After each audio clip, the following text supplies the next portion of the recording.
exercise 11.1 7th question. Okay, ಇಲ್ಲಿ ಏನ್ ಕೊಟ್ಟಿದ್ದಾರೆ ನೋಡ್ರಿ, a chord of a circle of radius 12 centimeter subtends an angle of 120 degree at the center. Okay, ಈ ಒಂದ್ circle ತಗೊಂಡು ಅದನ್ನ ಬರ್ಕೊಳ್ಳೋಣ. ಓಕೆ, ಈ ಸರ್ಕಲ್ ಒಂದ್ ಸ್ವಲ್ಪ ದೊಡ್ಡದು ಮಾಡೋಣ ಸೊ ದಟ್ ಈಸಿಯಾಗಿ ಅರ್ಥ ಆಗ್ಬಿಡುತ್ತೆ. ಓಕೆ, ಈಗ ಇದನ್ನ ಏನಂತ ಕರೆಯೋಣ, ಸೆಂಟರ್ ಅಂತ ಕರೆಯೋಣ. ಈಗ ಅವ್ರು ಕೊಟ್ಟಿರೋದು ನೋಡ್ರಿ, a chord of a circle. Okay, ಈಗ ನಾನು ಏನ್ ಮಾಡ್ತೀನಿ, ಈಗ ಒಂದು ಕಾರ್ಡ್ ಬರ್ಕೊಂತೀನಿ. ಓಕೆ, ಆಫ್ ರೇಡಿಯಸ್ 12 ಸೆಂಟಿಮೀಟರ್ ಅಂತ. ಓಕೆ, ಸೊ ಇದನ್ನ ಇಲ್ಲಿ ಜಾಯಿನ್ ಮಾಡಿದ್ರೆ ಇದೆಷ್ಟಿರುತ್ತೆ, ಇದು 12 ಸೆಂಟಿಮೀಟರ್ ಇರುತ್ತೆ. ಆಮೇಲೆ ಇದನ್ನ ಇಲ್ಲಿ ಜಾಯಿನ್ ಮಾಡಿದ್ರೆ ಅದು ಕೂಡ ರೇಡಿಯಸ್, ಅದು ಎಷ್ಟಿರುತ್ತೆ, 12 ಸೆಂಟಿಮೀಟರ್ ಇರುತ್ತೆ. Okay, substance an angle of 120 degree at the centre. Centre ಹತ್ರ ಎಷ್ಟು ಆಂಗಲ್ ಇದೆ, 120 ಡಿಗ್ರಿ ಇದೆ. ಸೊ ಈ 120 degree nothing but theta value 120 degree ಅಂತ ಕೊಟ್ಟಿದ್ದಾರೆ. ಈಗ ಏನ್ ಫೈಂಡ್ ಮಾಡ್ಬೇಕು ಅಂತ ನೋಡ್ರಿ, find the area of the corresponding segment of the circle. Okay, ಈಗ ನಿಮಗೆ ಏನ್ ಗೊತ್ತಿರ್ಬೇಕಂದ್ರೆ, ಈಗ ಒಂದ್ ಸರ್ಕಲ್ ಆಗಿದ್ರೆ ಈಗ ಒಂದು ಕಾರ್ಡ್ ಹಾಕಿದ್ರೆ ಇದಕ್ಕೆ ಓಕೆ 2 ಸೆಗ್ಮೆಂಟ್ ಆಗ್ತಾವ, ಒಂದು ಮೈನರ್ ಸೆಗ್ಮೆಂಟ್, ಇನ್ನೊಂದು ಮೇಜರ್ ಸೆಗ್ಮೆಂಟ್. ಓಕೆ, ಇದು ಚಿಕ್ಕದಿರೋದ್ರಿಂದ ಇದೇನಾಯ್ತು, ಇದು ಮೈನರ್ ಸೆಗ್ಮೆಂಟ್ ಆಯ್ತು. ಸೊ ನಾನೇನ್ ಮಾಡ್ತೀನಿ, ಇದನ್ನ ಗ್ರೀನ್ ಕಲರ್ ಇಂದ ಶೇಡ್ ಮಾಡಿ, ಸೊ ದಟ್ ಈ ಗ್ರೀನ್ ಕಲರ್ ಶೇಡೆಡ್ ಏನಿದು ಮೈನರ್ ಸೆಗ್ಮೆಂಟ್, ಈ ರೀಜನ್ ಕಂಡಿಡಿಬೇಕು. ಓಕೆ, ಅದ್ರ ಏರಿಯಾ ಕಂಡಿಡಿಬೇಕು. ಆಮೇಲೆ ಈ ಟ್ರಯಾಂಗಲ್ ನಾನೇನ್ ಮಾಡ್ತೀನಿ, ಬ್ಲೂ ಕಲರ್ ಇಂದ ಶೇಡ್ ಮಾಡ್ತೀನಿ. ಓಕೆ, ಈಗ ಇದನ್ನ ಏನ್ ಮಾಡೋಣ, ಎರೇಸ್ ಮಾಡ್ಬಿಡ್ತೀನಿ. ಈಗ ನಮ್ಗೆ ಏನ್ ಬೇಕು, ಗ್ರೀನ್ ಕಲರ್ ರೀಜನ್ ಬೇಕು, ನಥಿಂಗ್ ಸೆಗ್ಮೆಂಟ್ ಬೇಕು. ಈಗ ನೀವೇ ನೋಡಿದ್ರೆ ಏರಿಯಾ ಆಫ್ ಸೆಗ್ಮೆಂಟ್ ನಾನು ಯಾವ ತರ ಬರೀಬಹುದಂತೆ, area of segment is equal to area of sector minus area of angle ಅಂತ ಬರೀ. ಓಕೆ, ಅದು ಯಾಕೆ ಬರ್ದೆ ಅಂತ ಹೇಳ್ತೀನಿ. ನೀವೇ ನೋಡ್ರಿ, ನನಗೆ ಗ್ರೀನ್ ಕಲರ್ ರೀಜನ್ ಬೇಕು. ನೀವೇ ನೋಡ್ರಿ, ಈಗ ನಾನು ಇದು ಸೆಕ್ಟರ್ ತಾನೆ, ಈ ಸೆಕ್ಟರ್ ಒಳಗಡೆ ಓಕೆ, ಈ ಸೆಕ್ಟರ್ ಒಳಗಡೆ ಬ್ಲೂ ಕಲರ್ ರೀಜನ್ ಅಂದ್ರೆ ಆಂಗಲ್ ತೆಗೆದು ಬಿಟ್ರೆ, ಸೆಕ್ಟರ್ ಒಳಗಡೆ ಬ್ಲೂ ಕಲರ್ ರೀಜನ್ ಅಂದ್ರೆ ಟ್ರಯಾಂಗಲ್ ತೆಗೆದ್ಬಿಟ್ರೆ ಉಳಿಯೋದೇನು, green colour region, nothing but minor segment. So ಅದಕ್ಕೆ ಏನ್ ಬರೀಬಹುದು, ಅದಕ್ಕೆ ಏನ್ ಬರ್ದೆ ನಾನು, area of sector minus area of triangle. So area of sector formula ಗೊತ್ತು, ಏನದು, theta by 360 into pi r square ಅಂತ ಗೊತ್ತು, ಮೈನಸ್ ಈಗ ಏರಿಯಾ ಆಫ್ ಟ್ರಯಾಂಗಲ್ ಆ ಫಾರ್ಮುಲಾ ಅಪ್ಲೈ ಮಾಡ್ಬೇಕು. ಓಕೆ, ಈಗ ನೀವು half into base into height formula apply ಮಾಡಕ್ ಬರಲ್ಲ, ಯಾಕಂದ್ರೆ ಇಲ್ಲಿ ಥೀಟಾ 90 ಇಲ್ಲ, ಒಂದ್ ಆಂಗಲ್ 90 ಡಿಗ್ರಿ ಇದ್ರೆ ಮಾತ್ರ half into base into height formula apply ಮಾಡಬಹುದು. ಓಕೆ, ಸೊ ಈಗ half into base into height formula apply ಮಾಡಕ್ ಬರಲ್ಲ. ಓಕೆ, ಸೊ ಅದಕ್ಕೋಸ್ಕರ ನಿಮಗೆ ಒಂದು ಬೇಸಿಕ್ ಏನ್ ಗೊತ್ತಿರ್ಬೇಕಂದ್ರೆ, ಒಂದ್ ಟ್ರಯಾಂಗಲ್ ಇದ್ದಾಗ 2 ಸೈಡ್ ಈಕ್ವಲ್ ಇದ್ದು ಅವ್ರ ಮಧ್ಯೆ ಆಂಗಲ್ ಈಗ ಕೊಟ್ಟಿದ್ರೆ ನೋಡ್ರಿ, 2 ಸೈಡ್ ಈಕ್ವಲ್ ಆಮೇಲೆ ಅವ್ರ ಮಧ್ಯೆ ಆಂಗಲ್ ಕೊಟ್ಟಿದ್ರೆ ಅವ್ರು ನೀವು ಯಾವ ಫಾರ್ಮುಲಾ ಅಪ್ಲೈ ಮಾಡ್ಬೋದಂದ್ರೆ, area of triangle is equal to r square sine theta by 2 cos theta by 2 apply ಮಾಡ್ಬೋದು. ಅಂದ್ರೆ ಇದು ಆರ್, ಇದು ಆರ್. ಓಕೆ, ಈ ನೀವು ನೋಡಿದ್ರೆ ಈ ಟ್ರಯಾಂಗಲ್ ನೋಡಿದ್ರೆ ನೀವು ಓಕೆ, ಇದು ಈಕ್ವಲ್ ಇದೆ, ಇದು ಈಕ್ವಲ್ ಇದೆ, ಹೌದಾ, 2 ಸೈಡ್ ಈಕ್ವಲ್ ಇದೆ, ಆಮೇಲೆ ಮಧ್ಯದಲ್ಲಿ ಏನ್ ಕೊಟ್ಟಿದ್ದಾನೆ, ಆಂಗಲ್ ಕೂಡ ಕೊಟ್ಟಿದ್ದಾನೆ, ಥೀಟಾ ಕೊಟ್ಟಿದ್ದಾನೆ, 2 ಸೈಡ್ ಈಕ್ವಲ್, ಮಧ್ಯದಾಗ ಆಂಗಲ್. ಸೊ ಇವಾಗ ಈ ಫಾರ್ಮುಲಾ ಅಪ್ಲೈ ಮಾಡ್ಬೋದು. ಸೊ ನೀವು ಡೈರೆಕ್ಟ್ ಆಗಿ ಆ ಫಾರ್ಮುಲಾ ಅಪ್ಲೈ ಮಾಡ್ರಿ, r square sine theta by 2 cos theta by 2 formula apply ಮಾಡ್ಬೇಡಿ. ಈಗ ವ್ಯಾಲ್ಯೂ ಸಬ್ಸ್ಟಿಟ್ಯೂಟ್ ಮಾಡೋಣ. ಥೀಟಾ ವ್ಯಾಲ್ಯೂ ಎಷ್ಟು, 120 ಡಿವೈಡೆಡ್ ಬೈ 360. ಈಗ ಪೈ ವ್ಯಾಲ್ಯೂ ಏನ್ ಕೊಟ್ಟಿದ್ದಾರೆ, 3.14 ಅಂತ ಕೊಟ್ಟಿದ್ದಾರೆ, ಇಂಟು ರೇಡಿಯಸ್ ಏನು 12. ಸೊ ಏನ್ ಬರೆಯೋಣ, 12 ಇಂಟು 12 ಮೈನಸ್. ಓಕೆ, ಸೊ ನಾನು ಈ ಕಡೆ ತಗೊಂತೀನಿ. ಸೊ ರೇಡಿಯಸ್ ಏನು 12 ಇಂಟು 12 ಇಂಟು ಸೈನ್.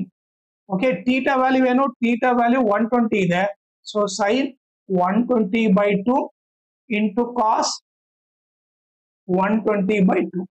ಈಗ ನೀವು ಕ್ಯಾನ್ಸಲ್ ಮಾಡ್ರೆ 2 1 ಜಾ 260 ಜಾ, ಮತ್ತೆ 2 1 ಜಾ 260 ಜಾ.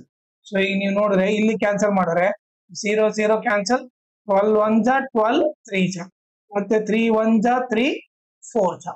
ಸೊ ಈಗ ಉಳಿದಿದ್ದೇನು 3.14 ಇಂಟು 4 ಇಂಟು 12 ಉಳಿತು ಇಲ್ಲಿ, ಮೈನಸ್ ಈಗ ನೋಡ್ರಿ 12 ಇಂಟು 12 ಇದೆ, ಆಸ್ ಇಟ್ ಈಸ್ ಬರ್ತೀನಿ, 12 ಇಂಟು 12 ಇಂಟು ಸೈನ್ 60 ವ್ಯಾಲ್ಯೂ ಏನು, ಈಗ ಏನು ಉಳಿತಿದ್ ಬೇಕೇ ನನ್ನ ಗೊತ್ತಾಗ್ಲಿ ಅಂತ ಅಂದ್ಬಿಟ್ಟು ಉಳಿದಿದ್ದೇನು ಸೈನ್ 60 ಇಂಟು cos 60 ಉಳಿದಿದೆ.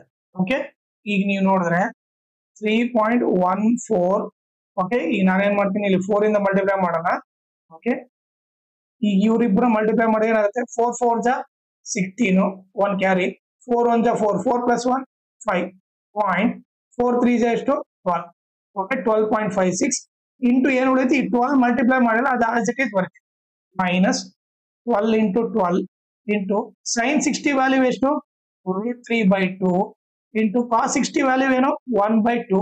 ಈ ಕ್ಯಾನ್ಸಲ್ ಮಾಡಿದ್ರೆ 2 1 ಜಾ 2 6 ಜಾ. ಓಕೆ, ಮತ್ತೆ ಕ್ಯಾನ್ಸಲ್ ಮಾಡಿದ್ರೆ 2 1 ಜಾ 2 6 ಜಾ. ಓಕೆ, ಈಗ ನೆಕ್ಸ್ಟ್ ಏನ್ ಮಾಡೋಣ ನೋಡೋಣ. ಈಗ ನಾನು ಅಲ್ಲಿ ಏನು ಉಳಿದಿತ್ತು ಅದನ್ನ ಬರ್ಕೊಂಡ್ಬಿಡ್ತೀನಿ, ಸೊ ದಟ್ ಈಸಿ ಆಗುತ್ತೆ. 12.56 ಇಂಟು 12 ಉಳಿದಿತ್ತು. ಓಕೆ, ನೀವು ನೋಡಿದ್ರೆ ಇಲ್ಲೇನು 12.56 ಇಂಟು 12 ಉಳಿದಿತ್ತು. ಇಲ್ಲೇನು ಉಳಿತು 6 ಇಂಟು 6 ಇಂಟು √3 ಉಳಿದಿದೆ. ಓಕೆ, ಸೊ ಮೈನಸ್ ಏನ್ ಬರ್ತೀನಿ, 6 ಇಂಟು 6 ಇಂಟು √3 ಉಳಿದಿದೆ. ಓಕೆ, ಈಗ ಮಲ್ಟಿಪ್ಲೈ ಮಾಡಿದ್ರೆ 12 6 ಎಷ್ಟು 72, 7 ಕ್ಯಾರಿ, 12 5 60, 60 + 7 67, 6 ಕ್ಯಾರಿ.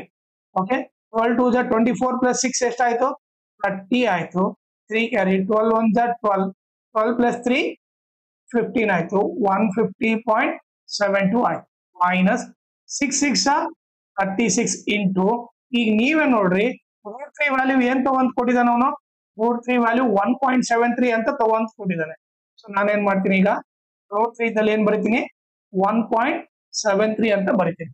ಓಕೆ, ಈಗ ಮಲ್ಟಿಪ್ಲೈ ಮಾಡೋಣ. ಫಸ್ಟ್ 36 ಇಂಟು 1.73 ಏನಾಗುತ್ತೆ ನೋಡೋಣ.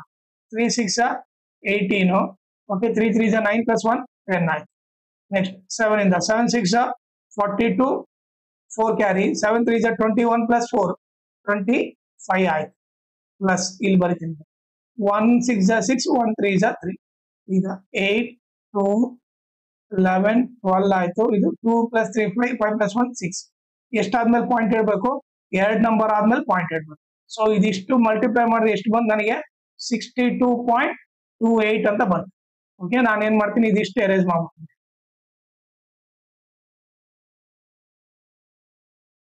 ಓಕೆ, ಈಗ ಇಲ್ಲೇನು ಉಳಿದಿದೆ 150.72 ಮೈನಸ್ ಸಬ್ಟ್ರಾಕ್ಟ್ ಮಾಡೋದು ನೋಡೋಣ. 150.72 ಮೈನಸ್ ಪಾಯಿಂಟ್ ಆದ್ಮೇಲೆ ಏನಿದೆ 28 ಇದೆ, ಅದಕ್ಕಿಂತ ಹಿಂದೆ 62 ಇದೆ. 12 ಅಲ್ಲಿ 8 ಹೋದ್ರೆ ಇದನ್ನ ನೀವು ಬಾರ ತಗೊಂಡ್ರೆ ಇದು 6 ಆಗುತ್ತೆ, ಇದು 12 ಆಯ್ತು. 12 ಅಲ್ಲಿ 8 ಹೋದ್ರೆ 4, 6 ಅಲ್ಲಿ 2 ಹೋದ್ರೆ 4, ಆಮೇಲೆ ಇಲ್ಲಿ ಬಾರ ತಗೊಂಡ್ರೆ ಇದು 10 ಆದ್ರೆ ಓಕೆ ಇದೇನಾಯ್ತು, ಇದು 4 ಆಯ್ತು. 10 ಅಲ್ಲಿ 2 ಹೋದ್ರೆ 8 ಆಯ್ತು. ಓಕೆ, ಸೊ ಇದು 4 ಆಯ್ತು. ಇದೇನ್ ಮಾಡುತ್ತೆ ಇಲ್ಲಿ ಬಾರೋ, ಏನ್ ಮಾಡೋಣ ಇಲ್ಲಿ. ಓಕೆ, ಇದು 4 ಆಯ್ತು. ಓಕೆ, ಇಲ್ಲಿಂದ ಬಾರೋ ತಗೊಂಡ್ರೆ ಇದು 14 ಆಯ್ತು, ಇದು 0 ಆಯ್ತು. 14 ಅಲ್ಲಿ 6 ಹೋದ್ರೆ 8, ಸೊ ಎಷ್ಟಾಯ್ತು 88.44 ಆಯ್ತು. ಸೊ ಅಲ್ಲಿ ಏನ್ ಕೊಟ್ಟಿದ್ದಾರೆ ನೋಡ್ರಿ ಅವರು, ಇಲ್ಲಿ ಏನ್ ಕೊಟ್ಟಿದ್ದಾರೆ ಕರೆಸ್ಪಾಂಡಿಂಗ್ ಸೆಗ್ಮೆಂಟ್ ಸೆಂಟಿಮೀಟರ್ ಕೊಟ್ಟಿದ್ದಾರೆ. ಓಕೆ, ಸೊ ನಾವು ಅದಕ್ಕೆ ಇಲ್ಲಿ ಏನ್ ಬರೀಬೇಕು, ಸೆಂಟಿಮೀಟರ್ ಸ್ಕ್ವೇರ್ ಅಂತ ಬರೀಬೇಕು. So area of the segment ಎಷ್ಟಾಯ್ತು 88.44 ಸೆಂಟಿಮೀಟರ್ ಸ್ಕ್ವೇರ್ ಆಯ್ತು.